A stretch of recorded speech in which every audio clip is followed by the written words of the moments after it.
So when Paul he quotes these things about a remnant, he's not just talking about, well, there's going to be some Jews who get saved and believe in Jesus. All right? He's saying that God is about to destroy Jerusalem and Judea again, but he's always going to preserve a remnant. There will be this seed that continues, a group of survivors. This is, it's in our Jewish DNA, this remnant survivor mentality or reality. I mean, this country, Israel today, is a remnant country. Folks, I'm an Ashkenazi Jew, which means, sorry about that, an Ashkenazi Jew, which means, from Central Eastern Europe, okay? I grew up in the United States. My mother's side are third generation Americans, my father's side, but ironically, my wife and I, we discovered that our ancestors came from more or less the same area in the Ukraine, okay? Like 150 years ago, okay? Hers came here in the first Aliyah in the 1880s. Why did they come here? Because it was because of the Dead Sea and the spas and the hotels? No. And the hummus? No. They came here, they were fleeing pogroms. You've heard this word lately, they've called what happened in Amsterdam a few weeks ago a pogrom.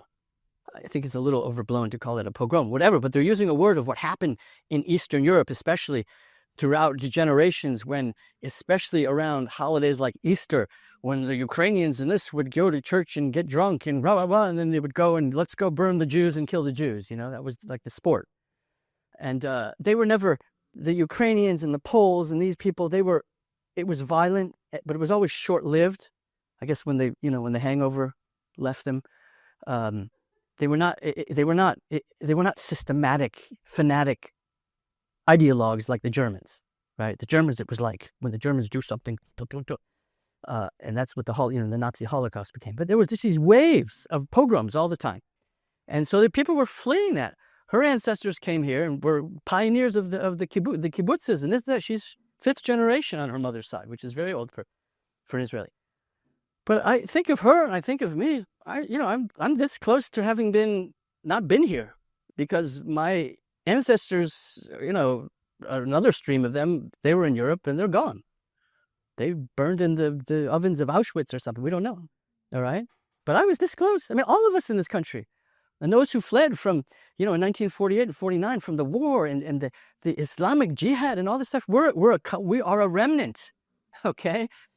And this, you got to think when you're reading this, that it's not just talking about the spiritual side of it, that there's not just going to be a small group of Jewish believers. That's true. But he's saying this, when he says the remnant is going to be saved, this is the preparation for the climax that we're going to come to in Romans 11:25 and 26, when he says all Israel will be saved, not just the remnant, the whole nation is going to be saved. And when most Christians read that, they think, oh, sometime in the future, if they have a positive view of the God's covenant with Israel, and they haven't gotten a PhD in replacement theology, which you actually have to have in order to read Israel out of the Bible, like that, you have to be very smart and very well educated to do that. When he writes all Israel will be saved, he's not just talking about spiritual things.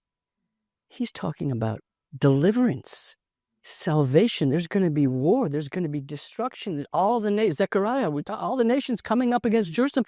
When Yeshua returns, he's going to save us in every dimension of the word.